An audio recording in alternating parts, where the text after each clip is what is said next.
Sheikh Tamim bin Hamad al-Thani, the Emir of Qatar, has said he will not bow to pressure from a group of Arab states blockading his country, calling the independence and sovereignty of the Gulf nation a red line. "Our sovereignty is a red line. We don't accept anybody interfering our sovereignty," Sheikh Tamim told U.S. television program 60 Minutes. Saudi Arabia, the UAE, Egypt and Bahrain cut ties with Qatar on June 5 and imposed a land, sea and air embargo, accusing it of supporting terrorism. Doha has repeatedly denied the allegation. "They don't like our independence, the way how we are thinking, our vision for the region," he told host Charlie Rose in a wide-ranging interview that aired on Sunday. "We want freedom of speech for the people of the region and they're not happy with that, and so they think that this is a threat to them." When people took to the streets across the Middle East and North Africa in protests that would become known as the Arab Spring, Qatar stood by the people, Sheikh Tamim said. "The difference between us and them during the Arab Spring is that we stood by the people. They stood by the regimes.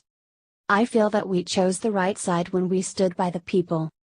The months-long diplomatic dispute began about 2 weeks after a late May Arab Islamic American summit in Saudi Arabia's capital, Riyadh, which was attended by U.S. President Donald Trump and representatives of 55 Arab and Muslim-dominated countries.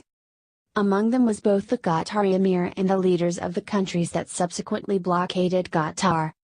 "It was a shock," said Sheikh Tamim, referring to the blockade. "A few weeks before that, we were meeting, all of us together, in one room, including President Trump," he told CBS News 60 Minutes. "We were discussing terrorism, financing terrorism, and nobody brought any concern from those countries. Nobody told me anything." When asked about the presence of Taliban in Qatar, Sheikh Tamim said that they were asked and allowed to set up offices in the Qatari capital of Doha at the request of the United States. "The reason why they came here, it's not because we asked them to come," he told 60 Minutes. "America asked, they wanted to have dialogue, so they asked us if we can host them here and have the dialogue. So we hosted them here, this is the reason why they're here," added Sheikh Tamim. When they, blockading countries, talk about terrorism, absolutely not. We do not support terrorism. Al Jazeera's Mike Hanna, reporting from Washington, D.C., said that this was the first public statement from the Emir since this crisis began back in June. He made it very clear his belief that the charges by the other Gulf states and Egypt are completely baseless, and rejected out of hand the claims by the boycotting states that Qatar is backing terrorism in any form, added Hanna. The Emir of Qatar also accused the blockading countries of seeking regime change.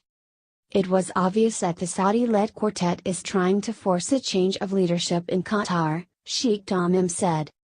"History as well tells us, teaches us, they tried to do that before, in 1996 after my father became the Emir."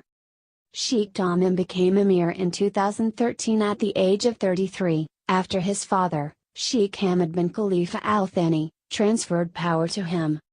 The 60 Minutes interview took place in Doha in early October, shortly after the Emir's return to the country after his first foreign trip since the start of the crisis. In a major show of unity, thousands lined up the streets of Doha to welcome back Sheikh Tamim following the trips to Europe and the United General Assembly in New York, where he denounced the unjust siege imposed on Qatar. When asked by Rose if he thought that the Saudi-led group had underestimated him, Sheikh Tamim replied, "I think they underestimated the Qatari people. I'm so proud of the people.